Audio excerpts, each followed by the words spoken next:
You ask Tiger to solve.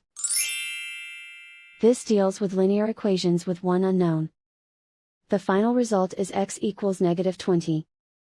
Let's solve it step by step. Simplify the expression. Expand the parentheses. Simplify the arithmetic. Group all x terms on the left side of the equation. Add 4x to both sides. Group like terms. Simplify the arithmetic. Group like terms. Simplify the arithmetic. Group all constants on the right side of the equation. Add 42 to both sides.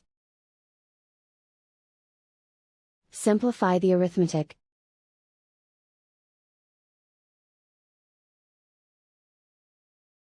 Isolate the x. Divide both sides by -2. Cancel out the negatives. Simplify the fraction. Move the negative sign from the denominator to the numerator. Find the greatest common factor of the numerator and denominator. Factor out and cancel the greatest common factor. And so the final result is x equals -20.